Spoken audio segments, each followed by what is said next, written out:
We well and truly opened Pandora's box when we started using AI to post-process photographs, and now it's hard to imagine a world without powerful AI denoising, AI sharpening, AI masks, AI fills, and AI upscaling. Unfortunately, the results we get with these AI tools varies enormously, whether they're all-in-one apps like Photo AI or Luminar Neo, or specialist apps like Gigapixel. And it's particularly true when it comes to upscaling. The thing is, with so many AI upscaling options on the market, it's becoming increasingly difficult to separate the genuinely useful tools from the overhyped crap.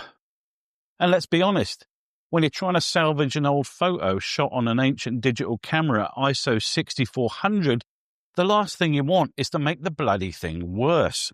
In the comments section of videos like my recent Photo AI review, a few of you guys were asking about Gigapixel AI and whether it too has suffered from Topaz Labs' reckless march towards ignominy. And to answer that question, I was going to do a standalone review, but I figured it would actually be more useful to compare it to the competition. So today I'm putting a couple of the better known AI upscale tools through their paces to see which ones actually deliver on their promises and which ones are just expensive ways to turn your old photo into kindergarten, Crayola, toddler art.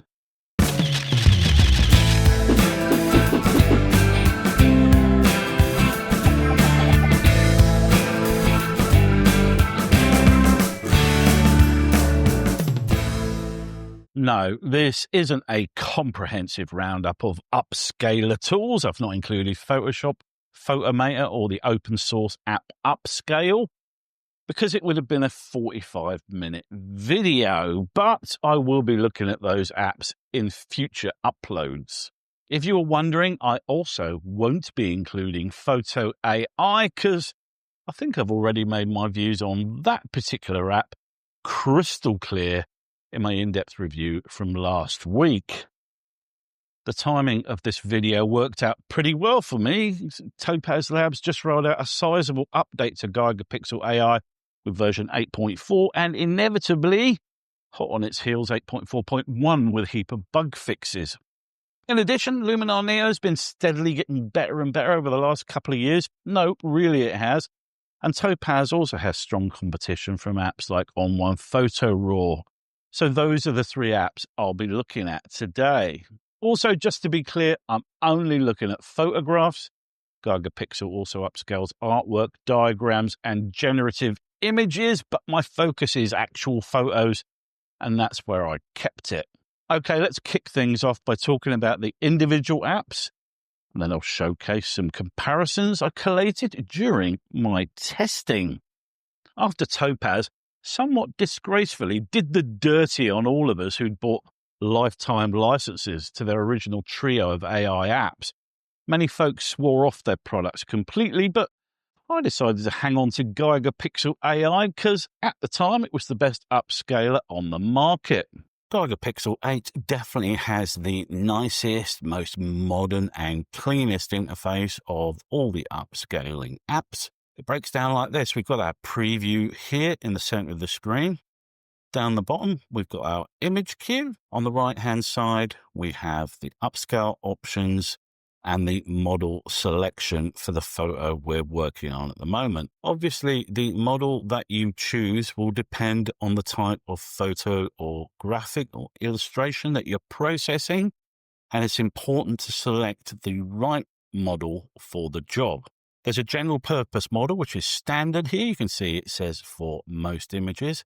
We've got high fidelity for high resolution images that be used by a photographer, for instance, if they're outputting a photograph because they're having it printed much larger than usual. We've got the low resolution model, again, trained on low resolution images. And then we've got the two visual ones. We've got text and shapes and art and CG. In addition to that, we've also got these generative options. And I must admit, typically speaking, I stay away from these.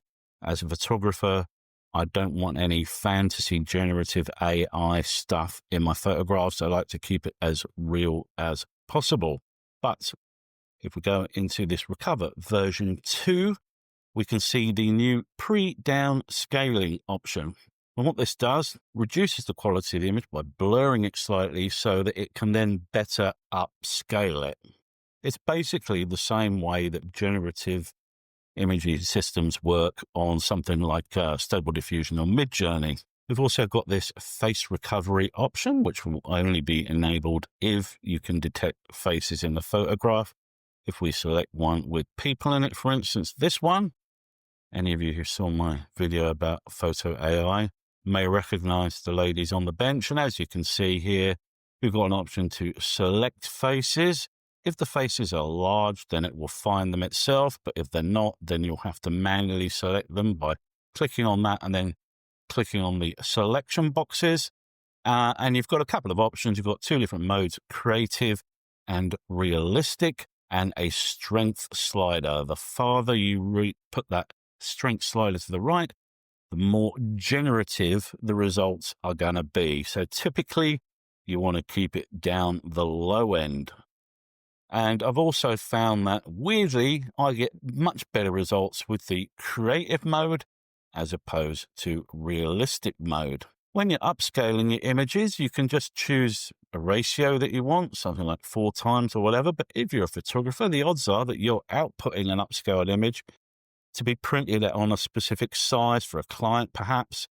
And in that case, it's much easier to come to the dimensions, go into this box here, and let's say we're printing a 36-inch canvas or something like that, and put the inches in there, and then it will calculate the custom scale factor that you need to upscale this image to print correctly at those dimensions. A couple of other cool features that Gigapixel AI has is the compare model and the auto mode, which, believe me, works a lot bloody better than the one in Photo AI. The compare mode is really awesome. If you're unsure about which of the models to choose, you click the button, select a couple of them, and do a little bit of pixel peeping. Zoom in. I've got the standard and the low resolution versions here. As with so many of Topaz's products, it's a case of 1 step forward, 2 steps back with Gigapixel. It's still the best commercial upscale tool on the market, but this latest version serves only to degrade the quality of the product, not to improve it. To be clear, you can get good results from this app if you stick with the features that have been there from the start and avoid the gimmicky shit. Personally speaking, I never touch any of the generative tools for my upscales, but I did, of course, test them. And they are 100% the worst thing about this app. With Recover version 2, Topaz have apparently decided that time is a social construct, taking frankly batshit insane time frames to export, and that's assuming that the app doesn't shit itself halfway through and just give up on life. The best results I got from that Recover model in Gigapixel were when the photograph was flagged as large by the app. In those cases, it did a decent enough job finding detail, but sweet Jesus, they make you wait for it. Moreover, in one of my test shots, that white shorebird, the Recover model's pattern searching design meant that the feathers ended up looking more like fish scales. And these sorts of material hallucinations were unfortunately quite common. The new pre-down scaling feature seems to be utterly pointless. It takes bloody ages, and it'd be far better off just downscaling in Photoshop instead prior to importing your image. It just seems like a way of making you wait even longer for the same piss-poor result.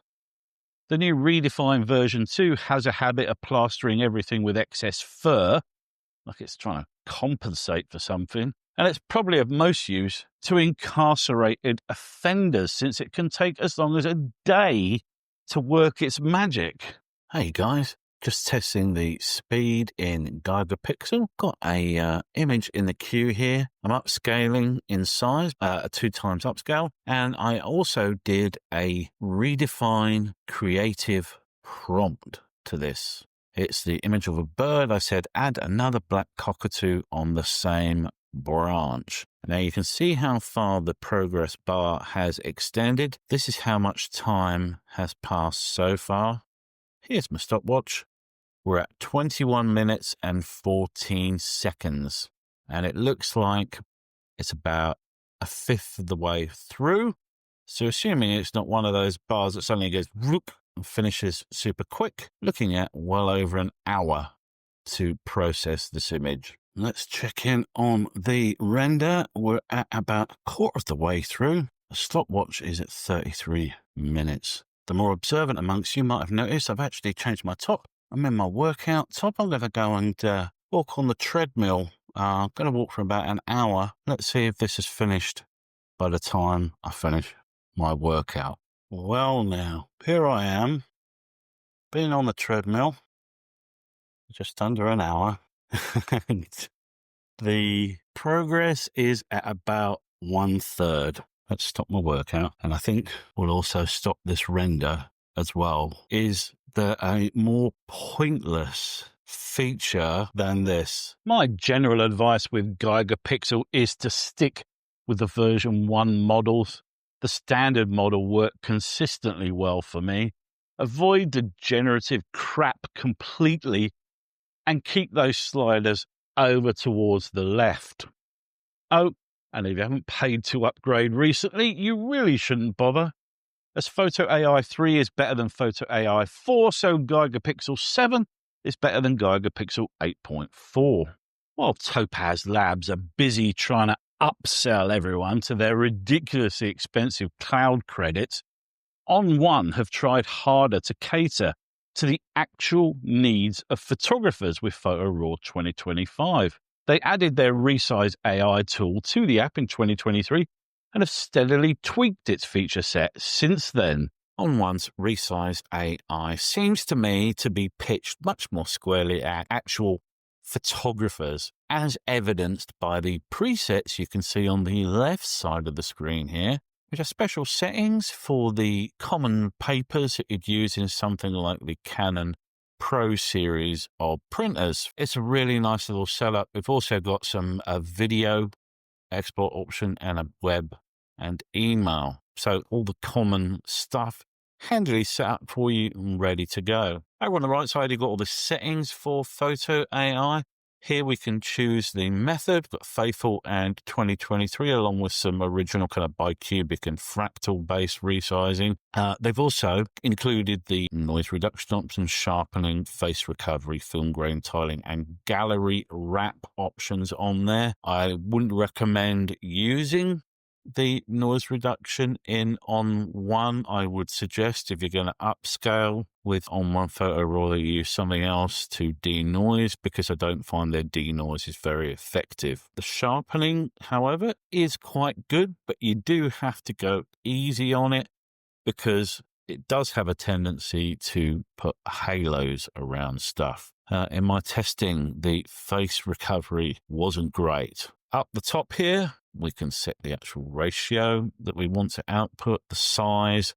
So you can just put in a percent. So if you wanted to make this sort of 2 or 3 times bigger, you can just type in 300%, and then we upscale this image to 19140 by 1262. No question, PhotoRAW's AI Resize tool is hands down the most tailored to actual photography, and it's evident that developers are photographers themselves.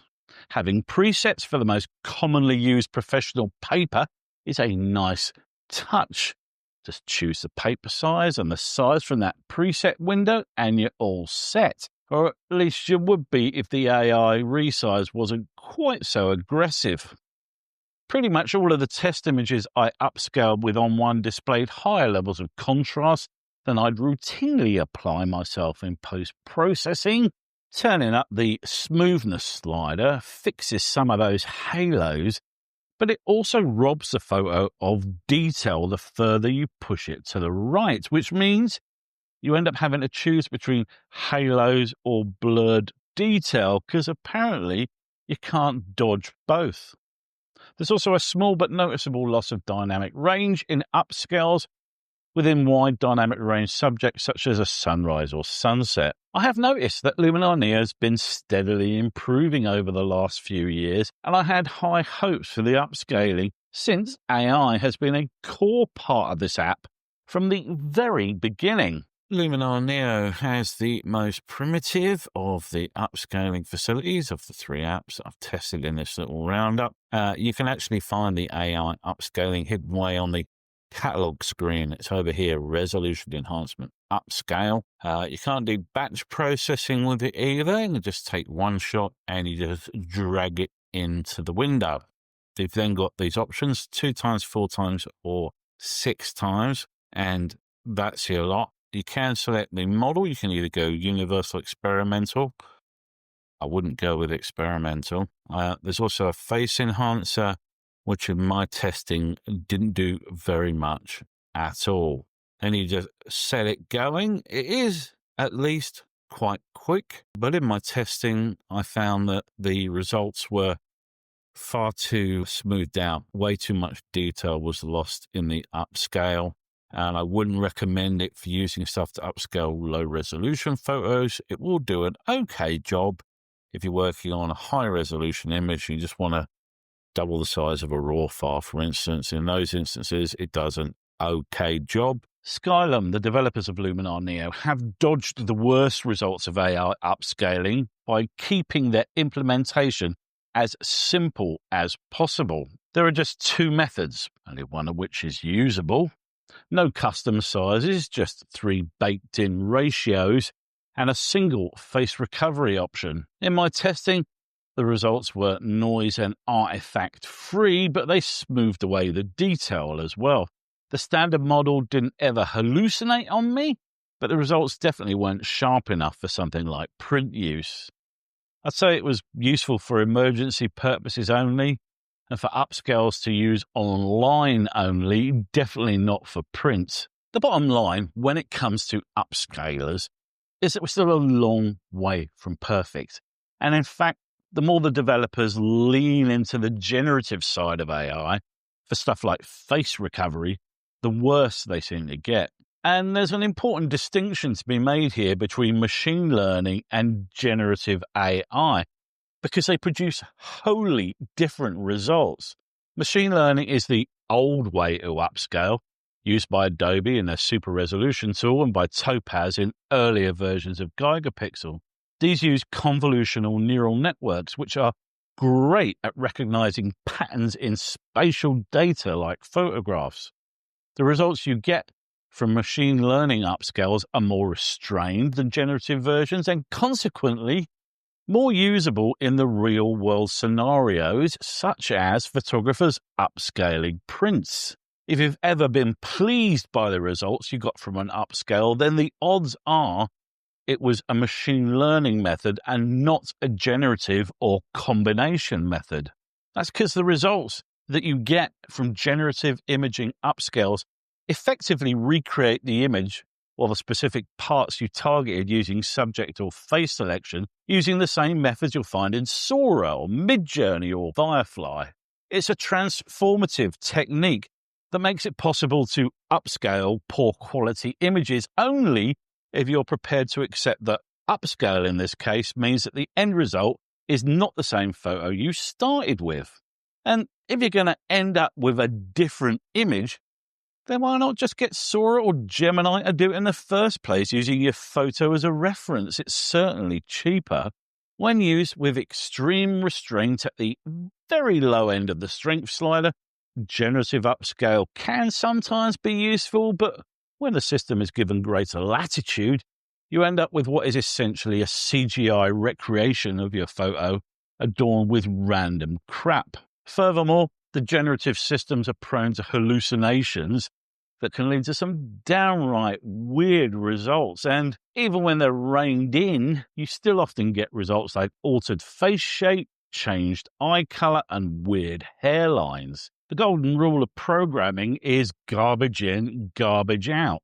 And that also holds true when it comes to advanced post-processing apps that use AI methods. If you want to upscale a RAW file because you're printing it very large, then you'll get decent enough results from most upscale tools that use deep learning models. But if you want to upscale a poor quality image, then you become reliant on the software basically inventing detail. And while the results sometimes look okay when viewed from a distance, like a dollar store toupee, they hardly hold up scrutiny when viewed up close.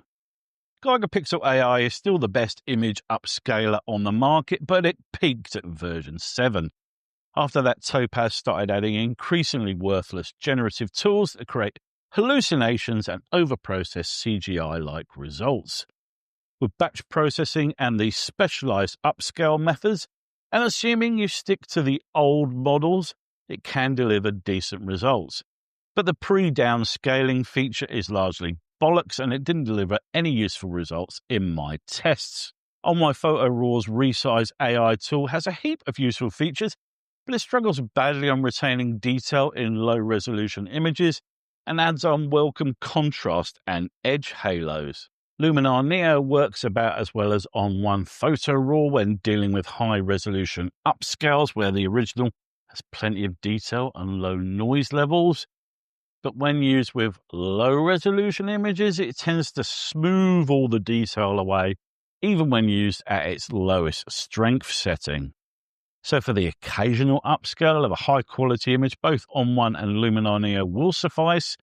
But if you upscale images on anything close to a regular basis, then Gigapixel AI is the better choice. The harsh truth is that most AI upscalers are selling you a fantasy. The idea that you can magically transform your grainy, pixelated disasters into crisp, print-worthy masterpieces. But here's the thing. No amount of AI bollocks can truly resurrect detail that was never captured in the first place. What you're actually buying is an increasingly expensive bit of software that's getting progressively worse at doing the one job it was designed for. Ultimately, the only thing that's really getting upscaled here is the price tag and the marketing budget. And that will do us for this look at AI upscale tools for photographers. Do you ever resize your photographs? Or do you prefer them without unicorns riding tricycles through fur-lined fractal forests? Do let me know in the comments section below. If you enjoyed this video, then do please give it a like in order to prod that YouTube algorithm in my direction. If you got value from this content, then please consider subscribing to my little channel for more photo, video, and drone-related content from me. Till the next time, guys. Ta-ta.